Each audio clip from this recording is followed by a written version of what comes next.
డబ్బు, అనారోగ్యం, ఉద్యోగం, వ్యాపారం, అప్పులతో బాధపడుతున్నారా? మీకోసమే మేనిఫెస్టింగ్ మిరాకిల్స్ 11 days ప్రోగ్రామ్. నమస్కారం శంకరి గారు.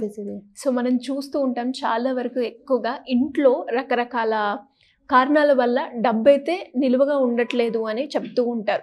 కొందరేమో ఇంట్లో గొడవలు అవుతున్నాయని, కొందరేమో ఇల్లు సరిగ్గా ఉంచుకోవడం లేదు, అందుకే మీ దగ్గర డబ్బులు ఉండట్లేవు అని చెప్తూ ఉంటారు. ఇంకొందరు నేను ఎంత డబ్బు అప్పు చేసి తీసుకొచ్చినా కూడా మళ్ళీ అంతే విధంగా ఖర్చు అవుతున్నాయి, మేమిద్దరం పని చేస్తున్నా కూడా అవి మాత్రం డబ్బులు ఇంట్లో నిలవట్లేదు అని అంటూ ఉంటారు. ఎందుకు మేడం? అంటే లక్ష్మీదేవి రావాలి అంటే దానికి ఇండికేషన్స్ మీరు చెప్పారు. మరి ఇలా ఉంటుంది అంటే దాని ఇండికేషన్ ఏంటి మేడం? డబ్బు రావాలన్నా, డబ్బు వెళ్ళిపోవాలన్నా కారణం మనం. డబ్బును మనం ఎలా ఆకర్షిస్తున్నామో, డబ్బును ఆకర్షిస్తున్నాను అనడంతో పాటుగా డబ్బును నేను పొందుపరుస్తున్నాను, పొదుపు చేస్తున్నాను అని కూడా పెట్టుకోండి కాన్సెప్ట్. చాలామంది ఇళ్లలో చూస్తూ ఉంటాము, పూజలు చేస్తారు, అన్నీ చేస్తారు.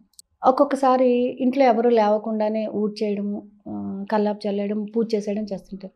బట్ వాళ్ళు పడుకున్నటువంటి బెడ్షీట్స్ అవన్నీ విదిలించకుండా చేయకుండా పూజ చేసేస్తుంటారు. It's a negative sign. చాలామంది ఏంటంటే అంటే మన పని అయిపోయింది, మనం పూజ చేసేసాము, దట్ ఈస్ నాట్. ప్రతిదీ కూడా క్లీన్ చేసుకుంటూనే ఉండాలి. అలాగే చాలామంది బట్టలు కుప్పలు కుప్పలుగా పడేస్తుంటారు. నీట్గా మడత పెట్టడం కానీ, ఆ తర్వాత చూసుకున్నాంలే, ఇప్పటికైతే తీసేసాం కదా బయట నుంచి అని అలా కుప్పలు పడేస్తుంటారు. ఇంట్లో దండాలకి బట్టలు ఎప్పుడే అలాడుతుంటాయి. It's a bad side. అది చూడటానికి ఆక్వర్డ్గా ఉంటుంది, ఇల్లు ప్లెజెంట్గా కనిపించదు మనకి, అది కూడా. అలాగే ఇంట్లో వాళ్ళ మధ్య సఖ్యత ఉండదు. ఎప్పుడు దేనికో దానికి తిట్టుకుంటూ ఉంటారు, దేనికో దానికి మ్యూచువల్ అండర్స్టాండింగ్స్ ఉండవు. ఒకరు ఖర్చు పెడతా అంటారు, ఒకరు వద్దంటారు, ఒకరు ఇంకొక మాట మాట్లాడుతూ ఉంటారు. ఇదేంటంటే కోయిన్సిడెన్స్ అనేది ఉండదన్నమాట. చివరికి ఏమవుతుందంటే మొత్తం కొలాప్స్ అయిపోతుంది. సో దానివల్ల ఏంటంటే లక్ష్మీదేవికి ఇలాంటివన్నీ కూడా నచ్చవు. సో అలాంటప్పుడు ఎక్కువసేపు ఉండదు. మనం బీరువాళ్ళకి, చాలామంది బీరువాళ్ళకి మిర్రర్స్ ఉంటుంది. అవును, it's not good sign. Okay, నాకు తెలిసినంత వరకు. అలాగే ఏంటంటే బీరువాకి వేస్తాం కానీ లాక్ చేయమన్నమాట, తాళం చేయాలని వదిలేస్తూ ఉంటారు. అలా పెట్టద్దు, ఎప్పుడు లాక్ చేసేసుకోవాలి. డబ్బును మనం ఎక్కడ పెడుతున్నామో అక్కడ చాలా నీట్గా ఉండాలి. డబ్బును ఆకర్షించడమే కాదు, డబ్బును పొందుపరచడం కూడా ఒక ఆర్టే. డబ్బును తీసుకోవడం, ఇవ్వడం కూడా.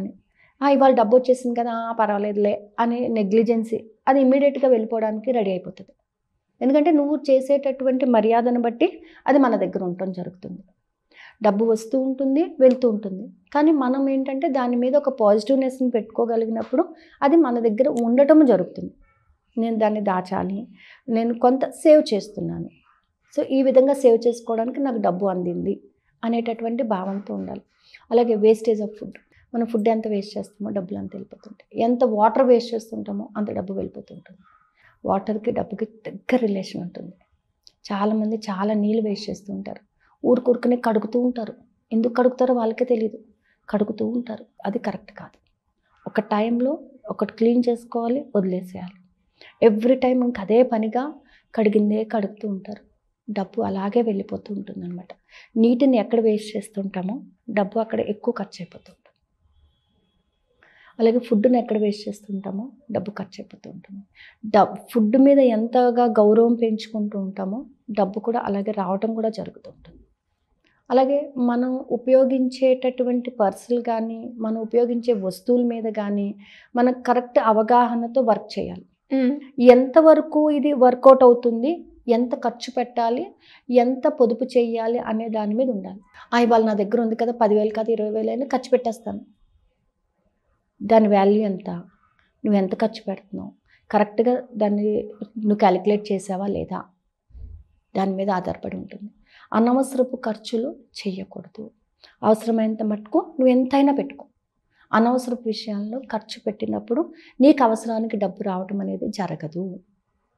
బట్ ఇవన్నీ కూడా మనకి ఏంటంటే నెగిటివ్ ఎనర్జీస్ని తీసుకొస్తాయి. చాలామంది విరిగిపోయిన అద్దాలకి టేబుల్ పెట్టడం, అలా విరిగిపోయిన కుర్చీలు, ఇంట్లో మేకులు, తుప్పట్టేసిన మేకులు, హ్యాండిల్స్ ఊడిపోయినవన్నీ యూజ్ చేయడం, ఇలాంటివి చేస్తుంటారు. ఇవన్నీ ఏంటంటే మనకి వర్కౌట్ కాదు.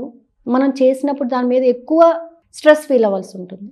ఇవన్నీ ఒక విధంగా మనిషికి ఏంటంటే సైకలాజికల్గా కంప్రెస్ చేసేస్తాయి అన్నమాట. సో ఎప్పుడైతే ఇప్పుడు ఒక వర్క్ చేసేటప్పుడు నీకు ఫ్రీగా ఉందనుకోండి, గబగబా వర్క్ చేసుకుంటావు, నీ మైండ్ సెట్ బాగుంటుంది, దాని నుంచి నువ్వు బయటపడతావు. అదే అది నిన్ను ఇబ్బంది పెట్టింది అనుకోండి, నీకు హాఫ్ అన్ అవర్ కాస్త 1 అవర్ అవుతుంది, దాని మీద నీకు ఒక నెగిటివ్ యాటిట్యూడ్ డెవలప్ అవుతుంది, దాని నుంచి నువ్వు బయటపడడానికి నీకు కొంత టైం పడుతుంది. ఇదంతా waste of time, waste of money, waste of energy. ఎక్కడ టైం వేస్ట్ చేస్తున్నావో మనీ కూడా అక్కడే వేస్ట్ అయిపోతుంది. Time is precious than gold. So ప్రతి సెకండ్ కూడా చాలా విలువైంది.